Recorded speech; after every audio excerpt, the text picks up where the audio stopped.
पूर्व केंद्रीय मंत्री रविशंकर प्रसाद के पुत्र एडवोकेट आदित्य शंकर प्रसाद एक दिवसीय प्रवास पर ग्वालियर पधारे। वे ग्वालियर में सिंधिया स्कूल के स्थापना दिवस समारोह में शामिल होने के लिए ग्वालियर पहुंचे थे, क्योंकि वे सिंधिया स्कूल से ही पढ़े हैं और आज के कार्यक्रम में शामिल होने के लिए पहुंचे थे। इस दौरान एडवोकेट विवेक भार्गव और एडवोकेट विपुल जैन विशेष रूप से मौजूद रहे।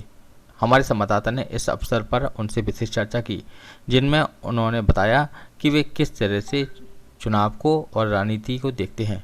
उन्होंने कहा कि मेरे परिवार की मैं तीसरी पीढ़ी से हूं और अभी चुनाव लड़ने का कोई मेरा इरादा भी नहीं है। वहीं दूसरी ओर उन्होंने कहा कि युवाओं को इस क्षेत्र में आकर अपने भविष्य को उज्जवल बनाया सकता है। उन्होंने कहा कि वकालत एक ऐसा क्षेत्र है जहां पर आपको सभी तरह के अवसर प्रदान होते हैं और आप इससे समाज के लिए भी कार्य कर सकते हैं, क्योंकि यह क्षेत्र समाज से जुड़ा हुआ है और समाज के लोगों की मदद करने के लिए भी कानून काम में आता है। देखिए हमारे संवाददाता की उनसे यह खास बातचीत।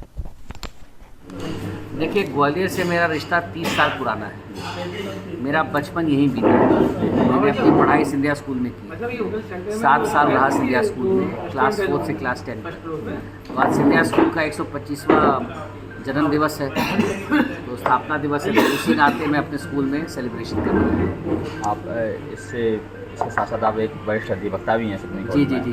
तो वर्तमान में न्यायपालिका और कार्यपालिका के बीच में कई बार हम लोग विवाद देखते हैं, इसको लेकर कुछ आप कहते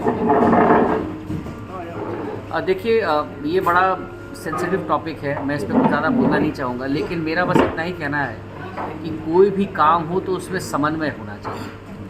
न्यायपालिका के अपने मुद्दे हैं, सरकार के अपने मुद्दे हैं, दोनों की एक लक्ष्मण रेखा है और लक्ष्मण रेखा का पालन होना चाहिए जो संविधान के दायरे में है। आप युवा मोर्चा के राष्ट्रीय संयोजक भी रहे हैं जी। तो क्या युवाओं की क्या वर्तमान में भूमिका है राजनीति के? देखिए, जितने भी हमारा देश जो आगे बढ़ रहा है और जिस तरह से हमारे प्रधानमंत्री भारत का नाम पूरे विश्व में चमका रहे हैं, तो ये आगे वाली युवा पीढ़ी के लिए अपने आप में एक बहुत बड़ा लेसन है कि मोदी जी से प्रेरणा लेकर के देश के लिए क्या क्या काम करना है, किस तरीके से काम करना है, भारत की नींव को किस तरह से विकसित राष्ट्रों के बीच में खड़ा करना है ला करके। तो प्रधानमंत्री ने इसका ब्लूप्रिंट दे दिया है और शायद ये टारगेट है कि आने वाले 15 से 20 सालों में एक विकसित भारत राष्ट्र की स्थापना हम लोग आने वाले समय में देखना चाहते हैं। आप चूँकि वरिष्ठ अधिवक्ता भी हैं, तो इस फील्ड में अगर युवाओं के लिए क्या संदेश है लोग आए हैं इस फील्ड में? देखिए, वकील होना मेरा बचपन से यही मानना रहा है, वकील होना समाज की सेवा का सबसे अल्टीमेट स्वरूप है, क्योंकि वकील कानून भी जानता है, वकीलों को कचहरी के बारे में भी पता होता है, वकील जनता की समस्याओं को भी बढ़िया से समझ सकते हैं और वकील को जनता की समस्याओं का समाधान निकलने का तजुर्बा भी होता है। तो ये हमारा जो प्रोफेशन है, भारत की आज़ादी की लड़ाई आप जानते ही हैं, जितने भी हमारे बड़े बड़े नेता थे सब बड़े वकील थे, चाहे नेहरू जी हों, चाहे सरदार पटेल हों, चाहे कोई भी हो। तो ये जो एक ट्रेंड चला आया है बहुत वर्षों से, इसको आगे बढ़ाने की ज़रूरत है। कानून की पढ़ाई करके देश को एक डेवलप्ड देश बनाने की ज़रूरत है। तो शायद अब समय इसका आ चुका है कि भारत 24 से दुनिया में तरक्की करे या और विश्व शांति का पैगाम लेकर के भारत आगे बढ़े।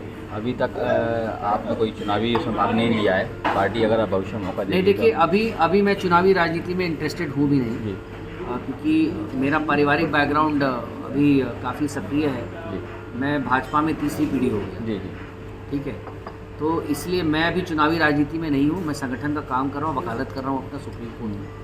मैं अगर भविष्य में भविष्य में देखेंगे। अभी कहना it's too early to say anything, भविष्य को भविष्य में देखेंगे।